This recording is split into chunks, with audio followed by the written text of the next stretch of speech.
Bapak dan Ibu Guru, pernahkah kita bertanya mengapa ada murid yang sangat cepat memahami pembelajaran sementara ada yang membutuhkan pendekatan yang berbeda?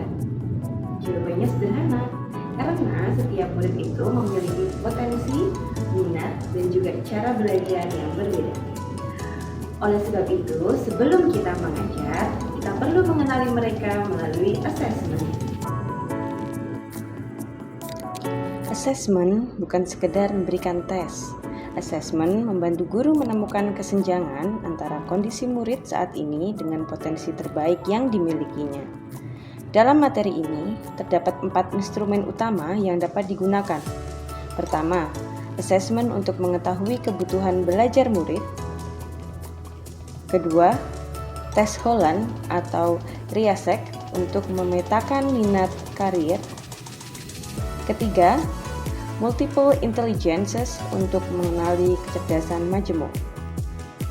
Dan keempat, asesmen gaya belajar sehingga guru dapat memilih strategi pembelajaran yang tepat.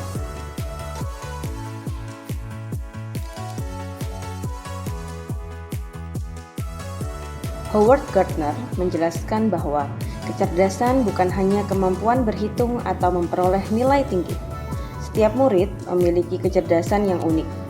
Ada yang unggul dalam bahasa, ada yang logis matematis, ada yang visual, ada yang senang bergerak, ada pula yang memiliki kemampuan interpersonal, intrapersonal, naturalis, hingga kecerdasan moral atau eksistensial. Artinya, tidak ada murid yang bodoh. Yang ada adalah murid dengan potensi yang berbeda-beda, sehingga membutuhkan kesempatan untuk berkembang sesuai kekuatannya.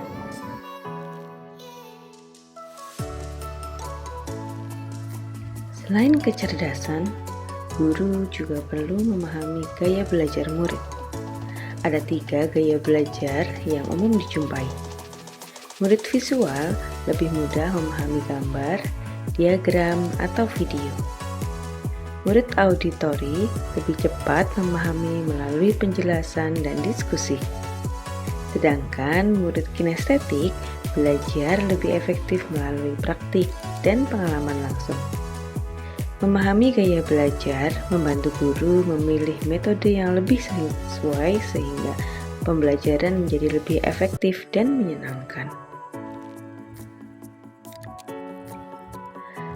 Setelah mengenali karakteristik murid, guru dapat menerapkan pembelajaran terdiferensiasi. Diferensiasi dapat dilakukan melalui 3 aspek. Pertama, konten, yaitu materi yang dipelajari. Kedua, proses, yaitu bagaimana murid belajar. Dan yang ketiga adalah produk, yaitu bagaimana murid menunjukkan hasil belajarnya.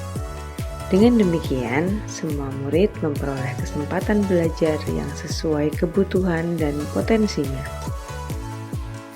Bapak Ibu Guru, mengenali murid adalah langkah pertama menuju pembelajaran yang bermakna. Ketika guru memahami potensi, kecerdasan, dan gaya belajar setiap murid, pembelajaran akan menjadi lebih efektif, lebih menyenangkan, dan memberi kesempatan kepada setiap murid untuk berkembang secara optimal. Terima kasih sudah menyaksikan video ini. Sampai jumpa pada materi berikutnya.